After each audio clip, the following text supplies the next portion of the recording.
You ever wake up to find a bright yellow Lamborghini parked across your private driveway gate with a note taped to it that says, "Maybe next time you'll respect the HOA"? Because that's exactly what I saw on a Saturday morning. I live out in a quiet, rural community just outside town. My land is fenced, gated, and legally not part of the HOA, no matter how much they wish it was. But that hasn't stopped Karen, the self-proclaimed queen of the HOA board, from harassing me for months.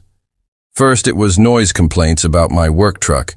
Then it was a letter claiming my ugly fence ruined the neighborhood aesthetic.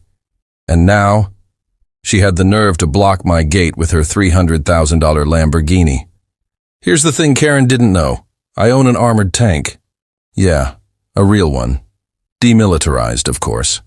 Bought it at auction and restored it as a hobby with my late father. It's fully operational, minus the gun, and legal to drive on private land.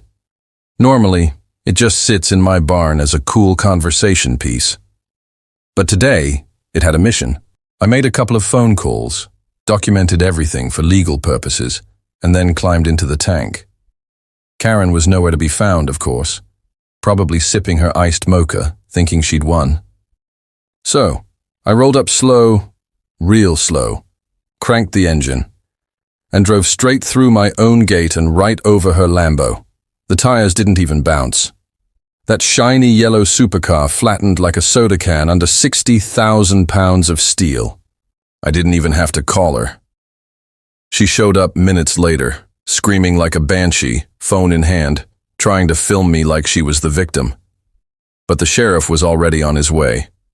I'd called ahead and sent him all the evidence, including the note she left behind and drone footage from my property cams. She was fined for trespassing, unlawful blocking of private property, and damaging my gate. And me? No charges filed. Sheriff even said, and I quote, "Next time, let me know. I'd love to see it crush something again." So Karen learned a very expensive lesson. Don't block a man's gate with your luxury car, especially not when he has a tank. If you enjoyed that wild ride, smash that like button, subscribe for more insane real-life stories, and hit the bell so you never miss the next one. Trust me, you haven't seen anything yet.